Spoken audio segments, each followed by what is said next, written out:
Hello guys, welcome to my YouTube channel online tech hub. Online tech hub या YouTube चॅनलवरती आपण Java programming लँग्वेजची lectures start केलेले आहे. तर त्या लेक्चर सिरीजमधील नेक्स्ट पॉईंट आज बघणार आहोत आपण. तो आहे आपण जावामध्ये फर्स्ट प्रोग्राम रन कसा करायचा किंवा कसा रन करायचा पहिला प्रोग्राम जावामध्ये असेल तर बघा, जेव्हा आपल्याला जावामध्ये प्रोग्रामिंग करायचं असेल तेव्हा काय करावं लागेल. फर्स्ट आपण आपल्याला मेन मेथड घ्यावी लागेल किंवा मेन मेथड क्रिएट करावं लागेल आणि मग आपण काय करायला for executing any Java program the following software application must be properly installed. तर बघा सॉफ्टवेअर कोणते कोणते पाहिजेत. तर फर्स्ट सॉफ्टवेअर आहे install the JDK. If you don't have install it, download the JDK and install it. First आपल्याला काय घ्यावं लागेल तर JDK जावा डेव्हलपमेंट किट. तिथं मला काय करावं लागेल, डाउनलोड करून इन्स्टॉल करून घ्यावं लागेल. त्यानंतर बघा महत्वाचं आहे सेटिंग एक की set path of the JDK bin directory. जे JDK मधील जो बिन डिरेक्टरी आहे याचा पाथ आपल्याला सेट करावा लागतो एन्व्हायरमेंट व्हेरिएबलला. तो कसा सेट करायचा आपण नेक्स्ट स्लाइड मध्ये बघणारच आहोत. ठीक आहे. त्यानंतर काय करावं लागेल, पुढची स्टेप काय तर क्रिएट द जावा प्रोग्राम आणि फोर्थ स्टेप काय तर compile and run the Java program. तर यावेळी हे काय तर 4 स्टेप्स आहेत किंवा तुम्हाला हे सॉफ्टवेअर JDKचे एक रिक्वायर्ड आहे आणि ते सॉफ्टवेअर रिक्वायर करून इन्स्टॉल करून तुम्हाला पाथ सेटिंग, त्यानंतर जावा प्रोग्राम क्रिएशनसाठी तुम्ही नोटपॅड वगैरे यूज करू शकतो. आपण नोटपॅड हा जे काय टेक्स्ट एडिटर आहे हे आपण यूज करू शकतोय. आणि त्यानंतर प्रोग्राम सेव्ह करणं असेल, कंपाईल करणं आणि रन करणं.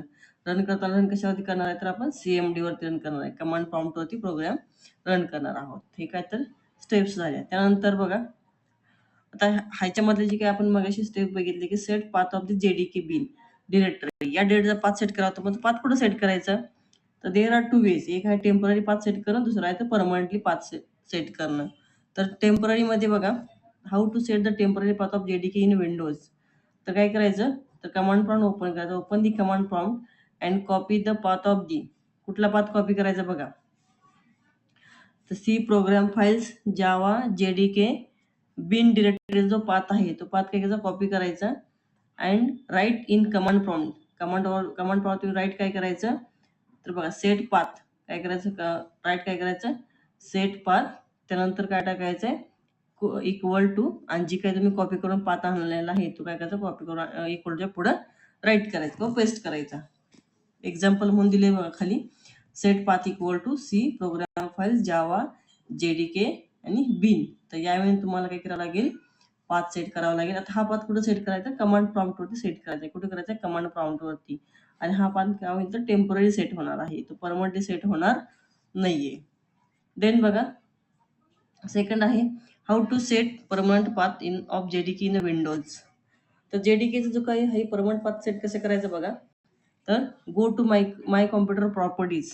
कुठं जायचंय माय कॉम्प्युटर वरती राईट क्लिक करायचं, प्रॉपर्टीज, त्यानंतर काय ॲडव्हान्स्ड टॅब, त्यानंतर इन्व्हायरमेंट व्हेरिएबल मध्ये new tab of user variable जे टॅब असेल त्याच्यामध्ये न्यू वरती क्लिक करायचंय. त्या ठिकाणी राईट पाथ असं पाथ व्हेरिएबल काय करायचं आपण तिथे क्रिएट करायचं आहे. ठीक आहे. आणि जो बिन फोल्डरचा जो पाथ आहे तो काय करायचा या व्हेरिएबलचे व्हॅल्यू जे असते तिथे काय करायचं पाथ काय करायचा पेस्ट करायचा आणि त्यानंतर सगळीकडे ओके करत तिथून तुम्ही एक्झिट होणार आहात. ठीक आहे. तर यावेळेनंतर तुम्ही पाथ व्हेरिएबल सेट केलं तर हे परमनंटली पाथ सेट झाला की जेणेकरून तुम्ही कधीही कमांड प्रॉम्प्ट ओपन केला, जेव्हा प्रोग्राम कंपाईल केले रन केले तर ते होणार आहेत. पण टेम्पररी जेव्हा तुम्ही पाथ सेट करतो आपण तेव्हा जर तुम्ही हा जे काही कमांड प्रॉम्प्ट आहे हा कमांड प्रॉम्प्ट तुम्ही क्लोज केला तर त्यानंतर तो सेट केलेला पाथ हा टेम्पररी असतो, त्यामुळे तो काय होतो तर लॉस्ट होतो, तो राहत नाही तसाच. ठीक आहे. तर तुम्हाला परमनंटली पाथ सेट करायचं असेल तुम्ही यावेळेनं करू शकताय. त्यानंतर एक्झाम्पल बघूया बघा. क्लास नेम काय घेतले आपण बघा सिंपल घेतले, काय घेतले क्लास नेम सिंपल. त्यानंतर public static void main it takes single parameter that is the string array. तो काय करतो स्ट्रिंग ॲरे हा जे काय ते पॅरामीटर घेतो. त्यानंतर काय बघा system dot out dot println hello Java आणि नंतर काय केलं तर मेन क्लोज केलंय, क्लास क्लोज केलाय. आता बघा याच्यामध्ये आपण काय केलं इव्हन बघा, इव्हन मेन मेथड पण कुठं असणार तर क्लासमध्ये असणार आहे. का तर everything in Java is consider as a object. ज्यामध्ये तुम्ही काहीही घ्या ते काय असणार तर ऑब्जेक्ट असणार आहे. त्यामुळे इव्हन तुमचं मेन मेथड पण कुठं असणार आहे हो तर क्लासमध्ये असणार आहे. कुठं असणार आहे मेन मेथड पण क्लासमध्ये असणार आहे. मग आता क्लास डिफाईन कसं करायचा तर क्लास नेम.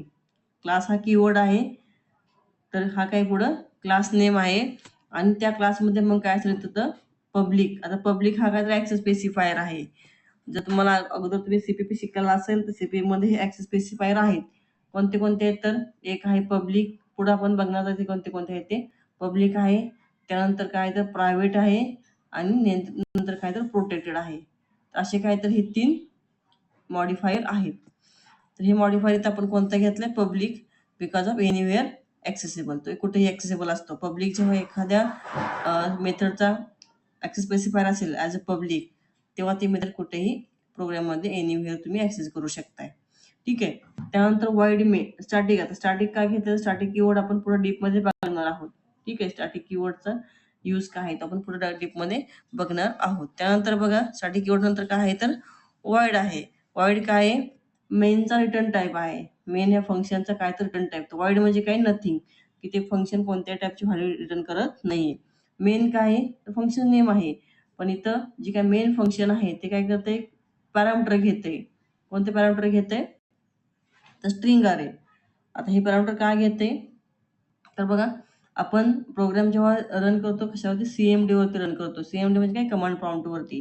पण कमांड प्रॉम्प्ट वरती प्रोग्राम रन करत असताना जे काही इथं आपण टाईप करतो त्या ॲज अ आर्ग्युमेंट आपण घेत जातात. ते आर्ग्युमेंट कशामध्ये स्टोअर होतात तर या आर्ग्युमेंट ह्या ॲरेमध्ये स्टोअर होतात. ठीक आहे. त्यानंतर बघा पुढची नेक्स्ट लाईनला काय घेतलंय, system dot out dot print n hello Java असा मेसेज आपण प्रिंट केलाय. आता बघा याच्यामध्ये तर system dot out dot print n, जसं आपण सी लँग्वेजमध्ये बघा प्रिंटेप असेल.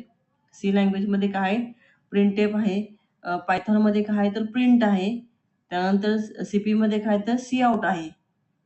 ठीक आहे. तर हे काय तो फंक्शन्स आहेत. प्रिंटेप आणि प्रिंट हे काय तर फंक्शन आहे. कशात वापरतो आपण टू डिस्प्ले द मेसेज किंवा टू डिस्प्ले आउटपुट डिस्प्ले करण्यासाठी.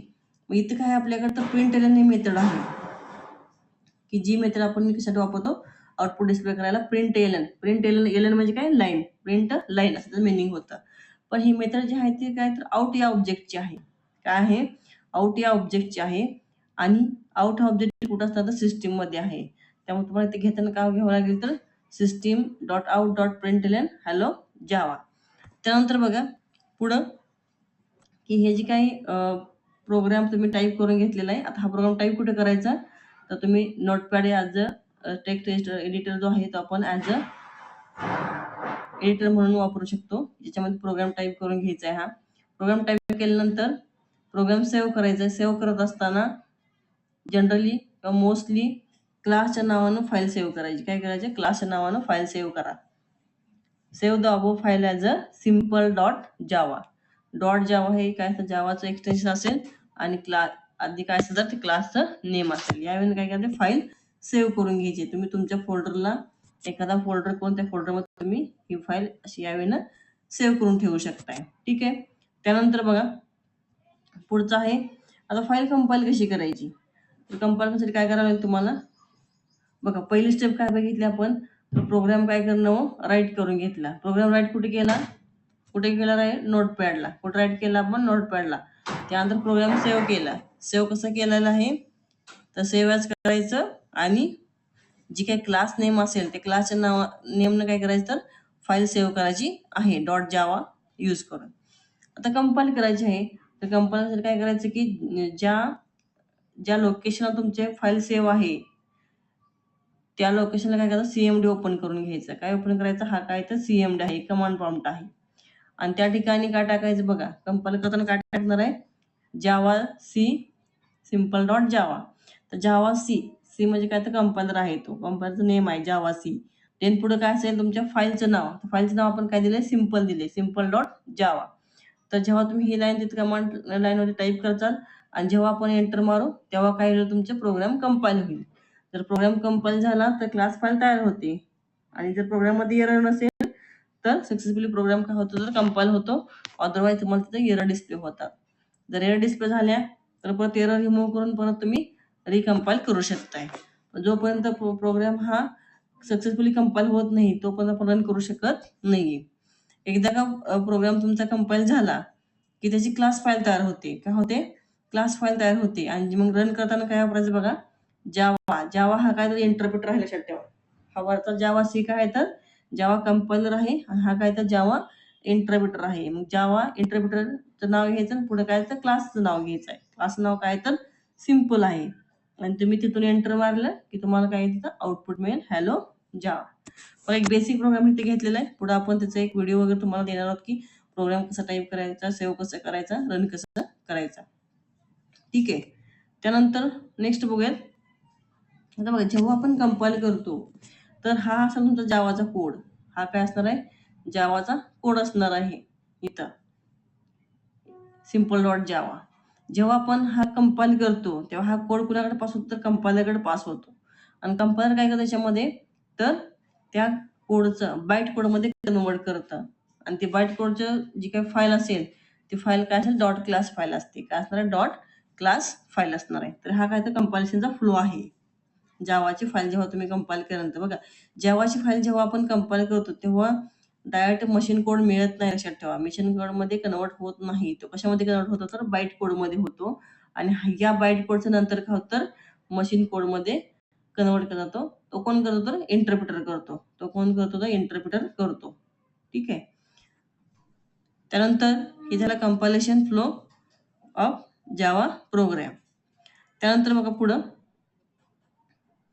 आता नेक्स्ट काय आपण काही कन्सेप्ट बघणार आहोत बघा.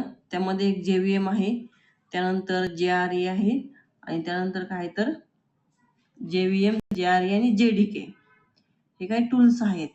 तर हे टूल्स बघूयात. हे कन्सेप्ट तुम्हाला माहित असणं महत्वाचं आहे. तर बघा याच्यामध्ये पहिल्यांदा काय तर JVM आहे. काय आहे? JVM. इथं JVM आहे. लॉंग फॉर्म काय बघा, जावा व्हर्च्युअल मशीन. ही कशी मशीन आहे? अबस्ट्रॅक्ट मशीन आहे. कशी मशीन आहे? Abstract machine. अबस्ट्रॅक्ट मशीन काय म्हणायचं बघा, तर ही जी काय मशीन आहे ही व्हर्च्युअल आहे. ही काय तिथं फिजिकल एक्झिस्ट असणार आहे का मशीन? ही नसणार आहे. ही काय होतं व्हर्च्युअल काय होते, क्रिएट केली जाते किंवा क्रिएट होते. कुठली? JVM ही जी काही मशीन असेल ती. पुढे काय सांगितले बघा, इट इज स्पेसिफिकेशन. JVM म्हणजे काय स्पेसिफिकेशन आहे की ज्याच्यामध्ये काय होतं, that provides a run time environment in which Java byte code can be executed. बघा, JVM काय करतं, एक रन टाइम एन्व्हायरमेंट प्रोव्हाइड करतं की ज्याच्यामध्ये काय होईल, जावाचा बाईट कोड एक्झिक्यूट होईल. सोर्स कोड नाही, तर काय म्हणले, बाईट कोड. बाईट कोड म्हणजे कुठला? आफ्टर कंपायलेशन जो काही आपल्याला फाईल मिळते किंवा जो काही कोड मिळतो तो काय असेल, बाईट कोड असतो. आणि तो बाईट कोड ज्या एन्व्हायरमेंटमध्ये रन करायचा असं एन्व्हायरमेंट कोण प्रोव्हाइड करतं तर JVM प्रोव्हाइड करते, जावा व्हर्च्युअल मशीन. त्यानंतर बघा, it can also run those programs which are written in other language and compiled to Java byte code.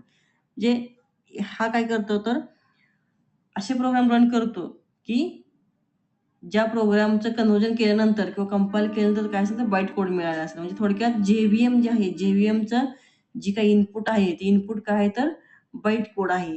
तो बाईट कोड घेतो आणि काय करतो, तो एक्झिक्यूट करतोय. ठीक आहे. त्यानंतर पुढे बघा, JVM are available for many hardware and software platform. काय म्हणले? JVM are available for many hardware software platform होती JVM ही अवेलेबल असते. ठीक आहे. त्यानंतर बघा, JVM, JRE आणि JDK आर प्लॅटफॉर्म डिपेंडंट म्हटले because configuration of each OS is different from each other. However, Java is a platform independent. ठीक आहे. त्यानंतर बघा, JVMचं मेन टास्क काय बघा, तर JVM काय करतं, load the code, verify the code, execute the code आणि प्रोव्हाइड्स इन्व्हायरमेंट. म्हणजे हे काय तर डिफरंट फंक्शन्स आहेत JVMचे. काय करणं, कोड जे काय असेल ते कोडचं लोडिंग करणं असेल, कोड व्हेरिफिकेशन करणं असेल, तो कोड एक्झिक्यूट करणं असेल आणि कोड एक्झिक्यूट करायला जे काही रन टाइम इन्व्हायरमेंट लागेल ते इन्व्हायरमेंट पण प्रोव्हाइड करणं. हे पण टास्क कोणाचं आहे तर JVMचं टास्क आहे. त्यानंतर नेक्स्ट आहे JRE. JRE काय असेल तर जावा रन टाइम इन्व्हायरमेंट. याला शॉर्टमध्ये जावा RT असं पण म्हटलं जाते. काय? जावा RTE. तर जावा रन टाइम इन्व्हायरमेंट काय आहे बघा, The Java runtime environment is a set of software tools which are used for Java applications, which are developing Java applications. काय म्हणले, JR ही एक असं सेट ऑफ सॉफ्टवेअरचं टूल आहे की ज्याच्यामध्ये आपण काय जावा ऍप्लिकेशन डेव्हलप करणार आहोत. It is use to provide the run time environment. काय रन टाइम इन्व्हायरमेंट प्रोसेससाठी यूज केले जाते. त्यानंतर it is the implementation of the JVM. बघा, JVMचं मगाशी आपण बघितलं होतं की एक फंक्शन होतं किंवा टास्क होतं. It provides the run time environment. काय प्रोव्हाइड करत होतं, तर रन टाइम इन्व्हायरमेंट ते प्रोव्हाइड करत होतं. ठीक आहे. तर रन टाइम इन्व्हायरमेंट प्रोव्हाइड करत होता. JVMचं एक इम्प्लिमेंटेशन जे आहे ते काय आहे, JRE आहे. JVMचं इम्प्लिमेंटेशन काय आहे, तर JRE आहे. It physically exist. काय म्हणले, JRE हे फिजिकली एक्झिस्ट असतं. JVM हे असते का फिजिकली एक्झिस्ट नसतं. तर हे काय होतं, व्हर्च्युअली क्रिएट होते. नाव आहे ना जावा व्हर्च्युअल मशीन. हे काय होतं, व्हर्च्युअली क्रिएट होते. ठीक आहे. त्यानंतर it contains a set of libraries plus other files that JVM uses as at run time. JRE मध्ये काय असणार आहे बघा, एक तर लायब्ररी असणार आहे जी काही असेल ते बिल्ट इन, प्लस अदर काही फाईल्स की जे JVM यूज करेल. JVM साठी रिक्वायर्ड जे काही फाईल्स असतील आणि त्या लँग्वेजची किंवा जावाची लायब्ररी हे कशाला असतात, तर JRE मध्ये असणार आहे. ठीक आहे. त्यानंतर बघा JRE तुम्हाला डायग्राम म्हटली बघा समोर इथे तुम्हाला हा जी काही बॉक्स दिसतोय हा JRE आहे. JRE मध्ये काय आहे, तर JVM असते. JVM हे काय तर व्हर्च्युअली क्रिएट होतं. JRE मध्ये कसं सेट ऑफ लायब्ररी असतील आणि अदर फाईल्स असतील की जे फाईल्स JVM ला रिक्वायर्ड असतील. ठीक आहे. तर हे आहे JREचं डायग्राम. त्यानंतर पुढे बघूयात JDK. पुढे काय तर बघा JDKचा लॉंग फॉर्म काय बघा, जावा डेव्हलपमेंट किट. बघा काय, JDK is a software development environment which is used to develop Java application and applet it physically exist. तर बघा, जेव्हा आपल्याला जावाचं प्रोग्रामिंग करायचं असेल तुमच्याकडे JDK हे जे काही सॉफ्टवेअर आहे इन्स्टॉल केलेलं असलं पाहिजे किंवा हे किट तुमच्याकडे इन्स्टॉल केलेलं असलं पाहिजे. आणि हेच आपण यूज करून काय करणार, तर जावाचं ऍप्लिकेशन डेव्हलप करणार आहोत किंवा ॲपलेट वगैरे जे आहेत ते. ॲपलेट म्हणजे काय, तो जावाचा प्रोग्राम असणार आहे. ते आपल्याला पुढे डीपमध्ये कन्सेप्ट आहे. तर बघा JDK contains JRE and plus development tools. काय म्हणले बघा इथं, JRE Java run time environment plus development tools हे कशामध्ये असतात, JDK मध्ये असणार आहेत. तर बघा JDK is a implementation of any one of the below given Java platform released by oracle corporation. JDK हे काय असेल, तर खालच्यापैकी जे आपण एडिशन दिलेले आहेत किंवा प्लॅटफॉर्म दिलेले आहेत त्याचं काय असेल, एक इम्प्लिमेंटेशन असणार आहे. तर पहिला स्टँडर्ड एडिशन हे बघितले आपण, SE एडिशन सुरुवातीला. त्यानंतर काय बघितलं आपण, एंटरप्राइज एडिशन आणि त्यानंतर ME एडिशन हे आपण पाठीमागे बघितलेले आहे. ठीक आहे. तर ह्याचं इम्प्लिमेंटेशन, ह्या एडिशनचं इम्प्लिमेंटेशन जी म्हणजे काय असेल, तर JDK आहे. ठीक आहे. JDK काय, जावा डेव्हलपमेंट किट. त्यानंतर पुढे बघा JDK contains a private Java virtual machine. बघा JDK मध्ये काय असते, एक प्रायव्हेट जावा व्हर्च्युअल मशीन असते and a few other resources such as interpreter, loader, compiler. बघा इंटरप्रिटर आणि लोडरचं नाव काय, तर जावा आहे. लक्षात ठेवा. आपण मगाशी तुम्हाला मी सांगितलं होतं की जेव्हा आपण प्रोग्राम रन करतो तेव्हा आपण जावा यूज करतो. तर हा काय जावा इंटरप्रिटर आहे. जेव्हा आपण कंपायलर जावाचा वापरतो फॉर कंपायलेशन तेव्हा आपण जावा सी घेतो किंवा JR असेल. JR म्हणजे काय, जावा आर्चिव्ह फाईल असेल किंवा जावा डॉक पण आहे. हे वेगवेगळे काय त्याच्यामध्ये टूल्स आहेत. It to complete the development of the Java application develop करायला तुम्हाला ही टूल्स रिक्वायर्ड आहेत. त्यानंतर नेक्स्ट बघा डायग्राम बघा JDKची. तर here is a JVM, then here is a set of libraries, other files which are required for the JVM, then this is the JRE. इकडे बघा JRE plus development tools असतील, हे tools हे both combinedly that is called JDK. हे combine द्यायला काय म्हणतात, JDK म्हटलं जाणार आहे. तुम्हाला याच्यावरून कळलं असेल की JVM is a subset of JRE and JRE is a subset of the JDK. JDK includes the JRE plus development tools. JRE includes JVM plus set of libraries and other files. Then आता next बघूया variable concept काय आहे. तर variable म्हणजे काय असेल बघा. Variable is the name of preserved area allocated in a memory. It is a name of memory location. It is a combination of variable. Vary म्हणजे काय, चेंज होणार, याची व्हॅल्यू चेंज होते, त्याला काय म्हणतो आपण, व्हेरिएबल. बघा इथे एक एक्झाम्पल घेतले आपण, इंट डेटा इक्वल टू 50. तर जेव्हा आपण हे लाईन एक्झिक्यूट होते तेव्हा काय होतं बघा, तर मेमरीमध्ये काय होतं, तर असा ब्लॉक काय होतं, याला अलोकेट होतं मेमरीचा. आणि याला नेम काय असणार आहे, तर नाव काय असणार, आपण दिलेलं नाव असेल काय, डेटा. आणि याच्यामध्ये व्हॅल्यू किती आहे, 15. तर यावर मेमरीमध्ये काय स्ट्रक्चर तयार होतं.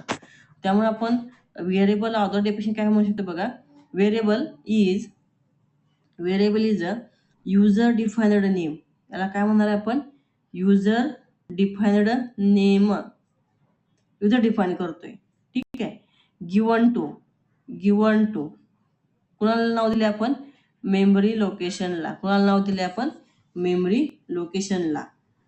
डेफिनेशन काय म्हटलं मी, variable is a user defined name given to memory location where actual data is stored. जे मेमरी लोकेशनला दिलेलं नाव, की ज्या ठिकाणी आपण काय केले, ऍक्च्युअल डेटा स्टोअर केलेला आहे, तर त्या मेमरी लोकेशनचं जे काही नेम दिलेलं असेल, युजर डिफाईन केलं असेल, त्याला माहिती काय, तर व्हेरिएबल म्हटलं जाते. कन्सेप्ट तुम्हाला समजली असेल. टाइप्स ऑफ व्हेरिएबल्स बघा, 3 टाइप्स आहेत. एक आहे लोकल, इन्स्टन्स आणि स्टॅटिक व्हेरिएबल. तर बघूया वन बाय वन. फर्स्ट आहे लोकल व्हेरिएबल. लोकल व्हेरिएबल म्हणजे काय सांगितले बघा, a variable declared inside the body of the method. Method म्हणजे काय, तुम्हाला फंक्शन माहिती असेल, फंक्शनलाच मेथड म्हटलं जाते. फंक्शन म्हणजेच काय, तर मेथड. पण फंक्शनला मेथड कधी म्हणायचं, की जेव्हा फंक्शन तुम्ही एखाद्या क्लासमध्ये काय करता, व डिफाईन करता किंवा डिक्लेअर करता. कुठं, क्लासमध्ये जेव्हा तुम्ही फंक्शन घेता तेव्हा त्या फंक्शनला काय म्हणायचं, method. In short object oriented प्रोग्रामिंगमध्ये आपण फंक्शनला मेथड म्हणू शकतोय, ठीक आहे. तर बघा एखाद्या मेथडमध्ये व्हेरिएबल डिक्लेअर केला असेल, त्याला माझं काय, तर local variable. We can use this variable only within that method and the other methods in the class are not even aware that the variable exist. म्हणजे ज्या मेथडमध्ये आपण काय करू, व्हेरिएबल डिक्लेअर करू, तर त्या मेथडवर त्याचा काय, तर लिमिटेड स्कोप असणार आहे. आउटसाइड दी मेथड तुम्ही ते व्हेरिएबल ऍक्सेस करू शकत नाहीये. लोकल व्हेरिएबल कॅनॉट बी डिफाईन स्टॅटिक व्हेरिएबल. एखादं जे काय लोकल व्हेरिएबल असेल ते तुम्ही स्टॅटिक व्हेरिएबल म्हणून डिक्लेअर करू शकत नाही. समजा तुम्ही काय एक एक्झाम्पल म्हणून समजा मी काय घेतलं, की क्लास स्टुडंट नावाचं घेतलं, की एक्झाम्पल क्लास हिस्ट्री घेतलं. याच्यामध्ये एक मेथड घेतली वाईड शो. काय घेतलं मी, वाईड शो मेथड घेतली. आणि मग याच्यामध्ये मी व्हेरिएबल घेतलं काय, int name, sorry int roll. Int roll मी व्हेरिएबल काय केलं, डिक्लेअर केलं. तर हे व्हेरिएबल जे असेल बघा, हे जे काही व्हेरिएबल असेल, ही व्हेरिएबल फक्त वाईड शो मध्ये ऍक्सेसिबल असणार आहे. कुठे असणार आहे, वाईड शो मध्ये ऍक्सेसिबल असणार आहे. आणि वाईड शोच्या बाहेर ते ऍक्सेसिबल असणार आहे का, नसणार आहे. का, तर आपण कशामध्ये डिक्लेअर केले, ती एका मेथडमध्ये डिक्लेअर केले. त्यामुळे त्याचा स्कोप काय राहील, फक्त तो लोकल असेल, त्या मेथड फक्त तो लोकल असेल, की ज्याच्यामध्ये त्याला डिक्लेअर केलेलं आहे, ठीक आहे. हे आहे लोकल व्हेरिएबलची कन्सेप्ट. आणि लोकल व्हेरिएबल जे आहे ते तुम्ही कधी आधीसाठी व्हेरिएबल म्हणून डिक्लेअर करू शकत नाही. हा एक महत्वाची नोट लक्षात ठेवा. Static variable cannot be local, किंवा local variable cannot be defined with the static keyword. Local variable तुम्ही ॲज अ स्टॅटिक कीवर्ड म्हणून, स्टॅटिक व्हेरिएबल म्हणून डिक्लेअर करू शकत नाही. त्यानंतर बघा इन्स्टन्स व्हेरिएबल. इन्स्टन्स व्हेरिएबल म्हणजे काय बघा, a variable declared inside the class but outside the body of the method. काय म्हणले, हे काय करणार तुम्ही, व क्लासमध्ये काय करणार, व्हेरिएबल डिक्लेअर करणार, पण मेथडच्या बाहेर. म्हणजे जर मगाशी एक्झाम्पल आपण घेतलं तर क्लास समजा काय घेतला, एसटीडी घेतला, क्लास एसटीडी. इथं तुम्ही घेतलं काय, इंट रोल. काय घेतलं, इंट रोल घेतलं. आणि मग तुमची काय असेल, तर मेथड काय, वॉइड शो. या म्हणजे काय असेल ते खाली मेथड असेल. तर इथं जो असेल हा काय झाला, हा झाला इन्स्टन्स व्हेरिएबल. हा कुठे डिक्लेअर केलाय आपण, क्लासमध्ये आहे, पण कुठं आहे, outside the method. So it is a called instance variable. याला काय म्हटलं, तर इन्स्टन्स व्हेरिएबल म्हटलं जाते. त्यानंतर बघा instance variable, variable declared inside the class but outside the body of the method is called instance variable. It is not declared static. हे पण तुम्ही स्टॅटिक म्हणून डिक्लेअर करू शकत नाही. बघा, इट इज कॉल्ड इन्स्टन्स व्हेरिएबलला का म्हणायचं, तर it's value is a instance specific. It is not shared among the instances. म्हणजे काय होतं बघा, तर जे काही क्लासमध्ये व्हेरिएबल आपण डिक्लेअर करतो, तर ते जे काही व्हेरिएबल असतील, तर ते व्हेरिएबल शेअरिंग होत नाही डिफरंट ऑब्जेक्टमध्ये किंवा डिफरंट इन्स्टन्समध्ये शेअरिंग होत नाही. त्यानंतर बघा, नेक्स्ट आहे स्टॅटिक व्हेरिएबल. स्टॅटिक व्हेरिएबल काय म्हटले बघा, a variable that is declared as a static. तर तुम्ही स्टॅटिक हा कीवर्ड यूज करून काय केलं, डिक्लेअर केलं असेल, त्याला काय म्हणतात, स्टॅटिक व्हेरिएबल म्हटलं जातं. It cannot be local. म्हणजे स्टॅटिक व्हेरिएबल तुमचं लोकल असेल का नसेल. आपण मगाशी बघितलंय की local variable cannot be defined with static. You can create a single copy of the static variable and share it among all the instances of the class. आता काय म्हणलं बा, इन्स्टन्स म्हणजे काय, त्या क्लासचे ऑब्जेक्ट. आता ऑब्जेक्ट म्हणजे काय, आपण हे पाठीमागे प्रिव्हियस लेक्चरमध्ये बघितलं असेल आय थिंक, किंवा ओप्समध्ये किंवा पुढे आपण डीपमध्ये बघणारच आहोत. तर इथे काय होतं बघा, जर एखादं व्हेरिएबल तुम्ही स्टॅटिक डिक्लेअर केलं असेल, तर ते काय होतं, त्याची एकच कॉपी असणार आहे आणि त्या क्लासचे तुम्ही कितीही ऑब्जेक्ट करा, क्रिएट करा, कितीही नंबर ऑफ ऑब्जेक्ट काय करा, क्रिएट करा, तर त्या ऑब्जेक्टमध्ये काय होते, सिंगल कॉपी शेअरिंग होणार आहे. पण इन्स्टन्स व्हेरिएबल बाबतीत तसं नाही ठेवा. इन्स्टन्स व्हेरिएबल बाबतीत काय होतं बघा, इन्स्टन्स व्हेरिएबल समजा तुम्ही एखादा रोल हा क्लासमध्ये तुम्ही घेतलेला आहे. कशामध्ये घेतलाय, रोल हा क्लासमध्ये घेतलेला आहे आणि त्या क्लास समजा तुम्ही काय केले की 5 ऑब्जेक्ट क्रिएट केले, तर हा जे काही रोल आहे, तर ह्या रोलच्या 5 कॉपीज तयार होतात मेमरीमध्ये.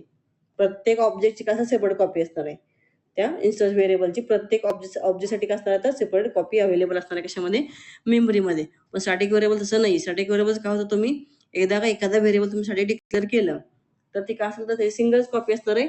सिंगल कॉपी काय होईल, तर मल्टिपल ऑब्जेक्टमध्ये काय होईल, शेअरिंग होणार आहे. Memory location for static variable happens only once when the class is loaded in the memory. आता बघा, स्टॅटिक व्हेरिएबल मेमरी अलोकेशन कधी होते हो, की जेव्हा क्लास लोड होतो मेमरीमध्ये, तेव्हा त्याला काय होतं, मेमरी अलोकेट होते आणि ती काय होते, एकदाच होते. परत त्याला मेमरी अलोकेट होत नाही. वन्स एकदाच होते, अलोकेट होते, की जेव्हा क्लास लोड होतो मेमरीवर, तेव्हाच मेमरी त्याला काय होते, अलोकेट होते. त्यानंतर ठीक आहे, आता बघा, थँक्यू. तर आता आपण याच्यामध्ये काही काही बघितलं बघा. तर काही जेडीके बघितलं, जेडीके काय हे बघितलं, त्यानंतर काय बघितलं आपण, जेआरई म्हणजे काय हे बघितलं, त्यानंतर जेव्हीएम म्हणजे काय बघितलं, हे बेसिक आहे सगळं. त्यानंतर आपण बघितलं व्हेरिएबल एक कन्सेप्ट आज बघितलेला आहे आणि एक पहिला फर्स्ट जावाचा जो काही प्रोग्राम आहे, तो जावाचा प्रोग्राम राईट कसा करायचा, त्यानंतर सेव्ह कसा करायचा, त्यानंतर कंपाईल कसा करायचा आणि रन कसा करायचा. तर एवढे पॉईंट्स आपण आज कव्हर केलेले आहेत. नक्कीच तुम्हाला व्हिडिओ आवडत असेल. व्हिडिओमध्ये डीपमध्ये मी तुम्हाला टीच केलेलंच आहे. तरीही तुम्हाला यातून काही कन्सेप्ट क्लिअर होत नसेल, तर नक्कीच मला तसं कमेंटमध्ये कळवा. त्याप्रमाणे तुम्हाला गाईड केलं जाईल. तर जर तुम्हाला व्हिडिओ आवडत असतील, तर व्हिडिओ लाईक करा, चॅनल सबस्क्राईब करा. असेच तुम्हाला रोज डेली नवीन नवीन व्हिडिओ येत राहतील. थँक्यू.